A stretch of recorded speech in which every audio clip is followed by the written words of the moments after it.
Hey Flosstube, what's up? Got a few updates to give you guys. Some of them are kind of exciting. You might notice this lady's back here. Got her back from the framer, so yay, I will show her to you.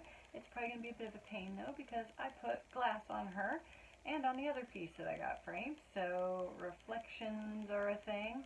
A lot of people were questioning, why do you put glass over it? It shows up so much better. The sparkles show up better without glass. I can see it just fine. I don't have the non-glare glass because that really dulls the shine. I think that's a reason why I sold some of my frame pieces before, because I had the anti-glare glass on it and it does dull the sparkle, and you know I'm a sparkle whore, so if I don't have my sparkle I'm not happy. So I went with the plain glass. Yes, there's a reflection on it, but in my own eye, I can see everything just fine. The only thing I have trouble with is sharing it, taking pictures of it, things like that. And I like seeing the sparkle with my own eyes enough that I was willing to be like, okay, I guess pictures aren't going to show up so well, you know. So that's what I did. But first, before I show you those things, I'm going to show you some of my fabric haul I got. I got them from two different companies, and I did contact Picture This Plus. My fabric is still going to take a couple of weeks, and I guess they are very backlogged because of the quarantine. Like some of their staff got sent home or something like that, so they're backlogged. But she did call me back, and you know, and I might be like, well, if it's going to take so long, let me just order a couple more pieces of fabric. You guys can throw in on that order. So that's happening. I'm also still waiting on an order from Silk Weavers, and then I had an order in with Fabrics by Stephanie. That was a recent order though, so I'm not expecting that one anytime soon. But the Silk Weaver one, I might have to contact them too and see what's taking so long, other than, you know, the coronavirus. But anyway, from Fiberlicious, I got these two, and I really like this one. This one I think is super cool. Teal I Come Home is what it's called, and it's an opalescent, and it's an ombre. So I think that's really fun. But yeah, that's what that looks like. Let's see if I can get it to show up a little bit better if I put something behind it so you guys can't see through it. But yeah, it's lighter at the top and then it gets darker down at the bottom. I'm thinking Mermaids of the Deep Blue, the one with the two mermaids, the Mirabella one. I think this might look nice on it. I did start it on another piece of fabric. But it was a conversion that I tried, and it didn't go too well. So, yeah, I never finished that. I'll still have to rip them out of that fabric, because I do still like the fabric that they're on. But I was looking at this, and this was the first design that sprung to mind for that design, mermaid-wise at least, was Mermaids of the Deep Blue. This one, I normally probably wouldn't have bought this fabric, except for it was shared as a possibility for Amphitrite, Queen Goddess of the Sea, and I thought it looks cool, but I knew I didn't want it for her, because I'd have to have ordered a fat half for it to fit for her, and I knew I didn't want it for her, but I kind of thought about it for maybe another mermaid, so I got a smaller piece of it, and it is really pretty. And one of the main reasons I didn't want it for her is because the clouds, it looked too skyish to me, and I want her to be obviously like under the sea, but I do have another mermaid design that I think might work for this one. But this is also an opalescent. I love the ombre effect and the little hand-painted bits. I think that's super nice. I do wish it was more blue dominant. Like, you know, me and pink sometimes don't get along, and I'm like, there's a big piece of pink in there. But I do still really like it. I think it's really pretty. So I got that. And I'm glad I didn't get it for Amphitrite, because I do think it would still have, you know, looking at it, I think my brain's going to say that's the sky, you know, so that's not what I want for her. My next pile I got is from, oh, let me refresh myself, is this Under the Sea Fabric? Yes. So I got 3 pieces.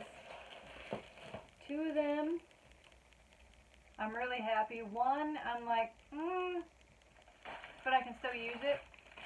The one that I really like is this one, and this is Calypso's K, and it's an opalescent. These are all opalescents, by the way. Circle horse. So, but yeah, look at that one. Isn't that pretty? And this is a fat half. A lot of these I ordered thinking for Queen Amphitrite. And this one's a contender, but not sure yet. That's why I ordered fat halves of all of these. Just because it's like, if I liked it for her, I wanted to have enough for her. Because so many times I'll order fabric, like this happened to me a couple times. I've had like a piece of fabric, I'm like, ooh, I love this color, it looks so cool, but it's too small. So I order it in a larger size, and I get the larger size, and I don't like the shade as much, you know? So I thought if I like it, I want it to be the right size. So, but I do really like this fabric. So even if Queen Amphitrite doesn't get this fabric, I will find something to do with this one. You know I love my aquas and purples, and this one's very aqua and purpley. This is Nessie. Now when I ordered this one, I did think like, this one's probably not going to quite be what you want, but I do still like it. It's kind of a blues and greens, kind of reminds me of like Earth from afar. But it's just a very kind of a subtle modeling. So I don't want to use this one for Queen Amphitrite. This is folded in half, by the way, as the last one was. I just figured you guys can probably see it better. But, so I don't think I want it for Queen Amphitrite, but I do think I can use it for something else. You know, like those designs where you don't want so much things going on in the background with color. So yeah, this is Nessie. And then this one, I was kind of conflicted ordering it. Because I'm like, I see potential for pink. Which I don't think I was terribly wrong. But this is Hecate, which I'm a big Hecate fan, by the way. She's the Greek goddess of witchcraft and magic. Now this one's funny because this is like the classic fabric conundrum for me. So like, see this side, I love this side. I think it would be awesome for like a mermaid of some kind.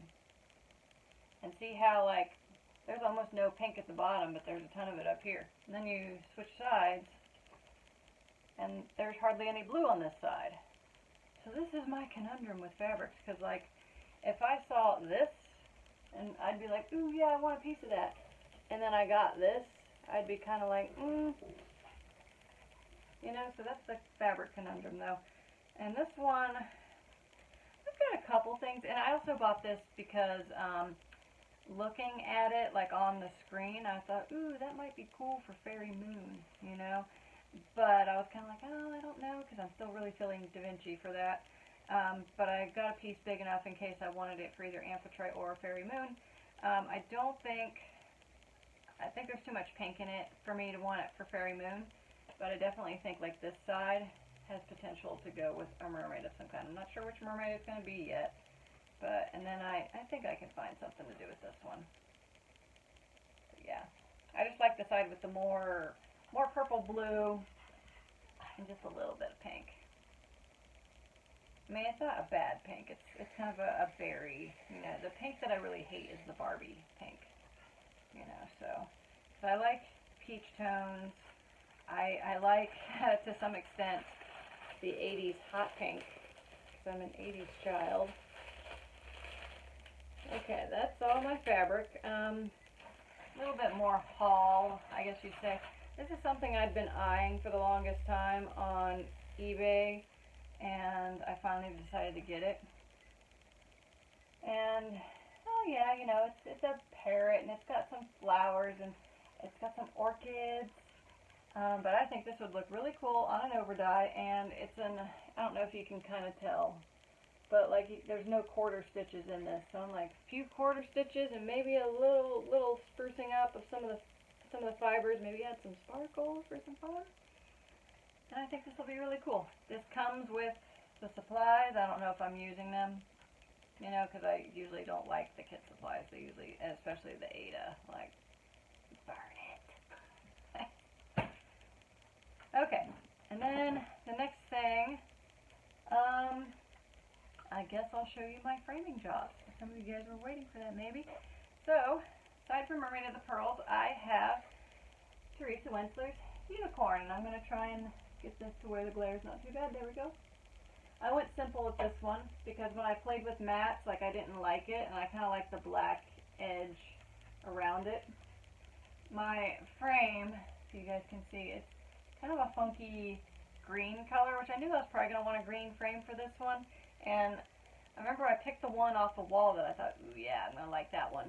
And if I looked at both the pieces of the frame, this was not the one I liked the best. But when I put them next to the design, this one just went with the colors better.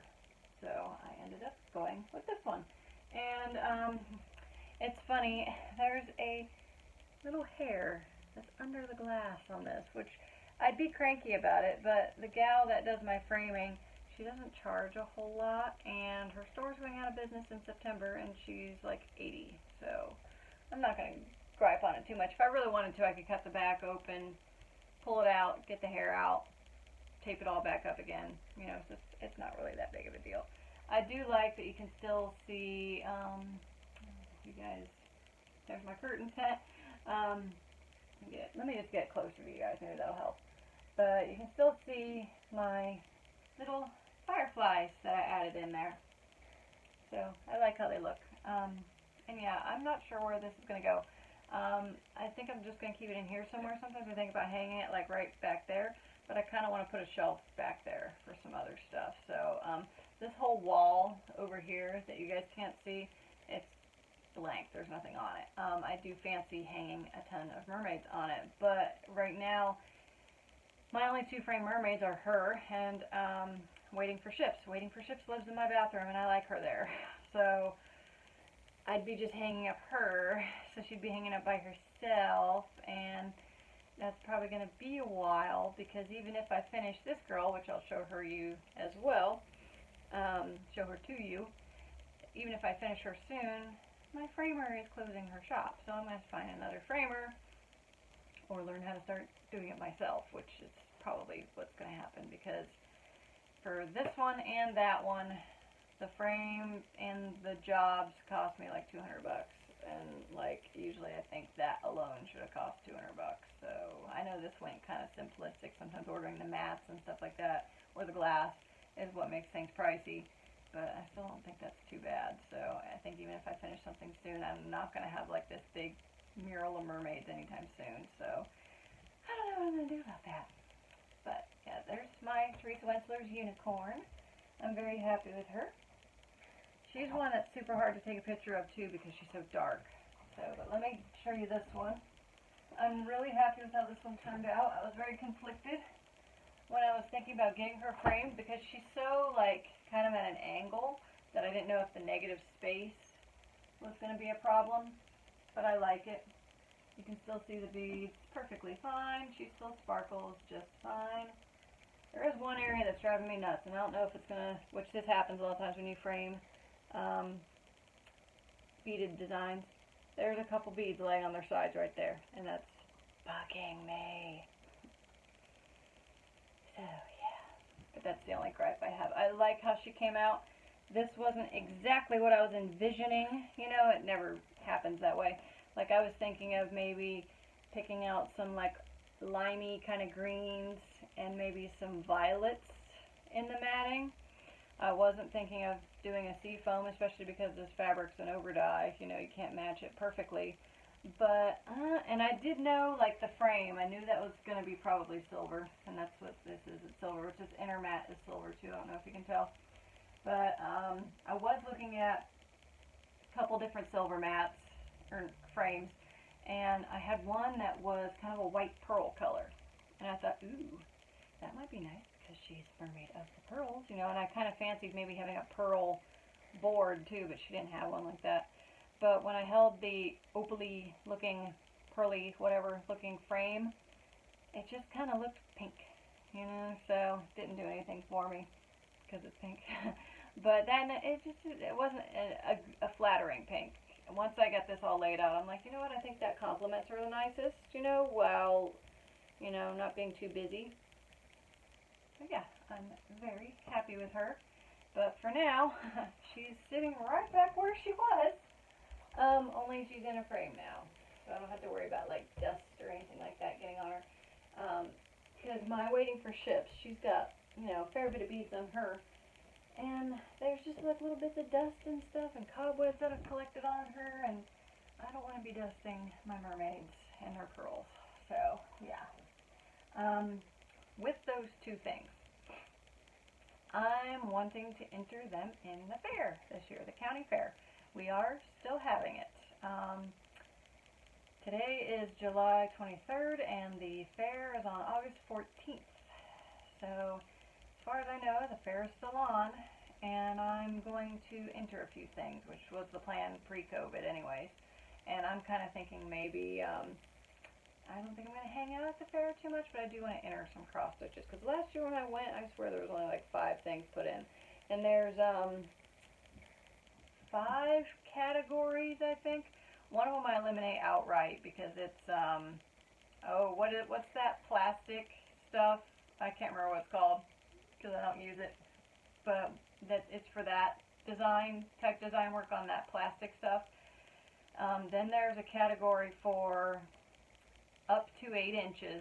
I'm considering finishing my Sun Dragon into a full bell pull and entering him in that because he's like just under 8 inches.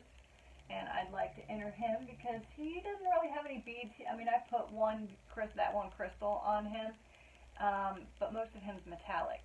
So I feel like he's very pretty, but he's definitely not in the beaded category. Mermaid of the Pearls is what I want to put in the beaded category.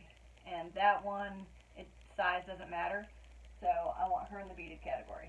And then the next category is 8 inches to over 16. I think there was a category that was that and then anything beyond 16, but I think they don't get so many cross stitchers putting things in that I think they just condensed that to one. So that's where I would put the unicorn, because she's, like 10 inches across or something like that? I can't remember. Maybe more. Maybe 11 or something. I can't remember. I measured it the other night. And then there is the other category, and I was thinking of maybe entering this under either Hardinger or pulled thread work. This I'm conflicted about because I feel like it needs a bath. There is a little bit of discoloration in it because I never washed this thing, because this is overdyed silk in red on white fabric. It's gonna bleed, you know, so, but I've never like ironed it or finished it or anything like that. So I'm thinking of maybe doing that, just because you never see any Hardinger in my fair, or any, like, you barely see any needlework at all anyway. So I'm just trying to represent, you know, for the most part. And it makes me sad, like, especially the years when I didn't enter anything, and I'd go and there's like 3 things put in. It's like, let's show some stitching and needle art some love. There's usually a fair bit of quilts and stuff, but hardly any, you know, embroidery, which maybe there's going to be a lot more, you know, maybe some other people were stitching on their quarantine just like I was, so we'll have to see about that. But yeah, that's pretty much it for today. It's going to be, I guess I'll show you her real quick. Let me take the chart off. I always forget to do that before I start talking to you guys. I'm always like, I need to take the chart off so I don't violate copyright. But I didn't get much progress on this gal since the last video, but she's got a hand now, and that counts for something in my book. So yeah, here she is. I'm doing her skin over 1, if you can't tell. And I got so excited when I finished this hand, because now all I have to do is fill in this arm and finish her stomach, and then her skin is done. Like, I'm excited. And then I'm not sure what I'm going to do. I sometimes think I want to finish her hair, and then I think about, I might backstitch her a little bit more. I did backstitch her face when I finished it, just because I wanted to see how it looked. But I might, I thought about doing the like, there's backstitch braid for like she's got like tendrils going around her, and it's in metallics, which I'm thinking about couching it, just so it stands out really well. But I don't like the idea of rolling that up in my scroll frame, because couching is very particular about where the placement is, and I don't want it getting all screwy when I scroll upwards, so I'm not sure on that yet. That, and I feel like I've been working on her for a while, and I feel like I should move to something else, but I am enjoying her at the same time, you know, so it's like I'd be perfectly fine still stitching on her. But I kind of would like to do some more work on the Mermaid of Atlantis. Is that what she's called? I can't. Heir of Atlantis. So I never remember her name for some reason. I don't know what it is. But another thing I thought was kind of cool is I like how these two look color-wise together. Because this one's very blue-green, this one's very purpley blue, you know? So when I start thinking about hanging all these mermaids on the wall, I'm really kind of thinking about, like, ooh, you know, like getting my fabrics out and holding them all up and seeing all these different, you know, fabric colors. Because I don't want it just to be a wall of sea green, you know, which I don't think it's going to be. But yeah, that's pretty much that for now. So, yeah, I got fair entries coming in. That's going to be exciting. I got more fabric on the way. I hope I find the proper fabric for Queen Amphitrite, because I would love to get her started. But I'm not doing it until I have the right fabric. The sun's gracing us with its presence, by the way, if you're wondering why I suddenly turned a different color. So, and then my dog's making some noise, so don't mind that. But I really hope I find the fabric for her, because I'd like to get her started. I also would really like to get Fairy Moon started again, so I can finish her again, so I can frame her again. So, but I'm looking forward to that. That, and I really had fun picking out the beads for Fairy Moon, so I really want to get them down and, you know, make sure that I like them and everything. So, but yeah, I'll keep you guys updated. I have to finish filling out my fair entries because today's the 23rd and the submissions are due on the 25th, so I have not much time to fill that out and turn it in. But as long as it's postmarked by the 25th, it's going to be okay. So I'll probably just mail it out tomorrow, because I'm working a lot tomorrow. I'm not going to have time to drop it off at the fair office. But yeah, that's kind of exciting, I think. Anyways, thank you guys for watching, and I will see you guys next time. Bye-bye.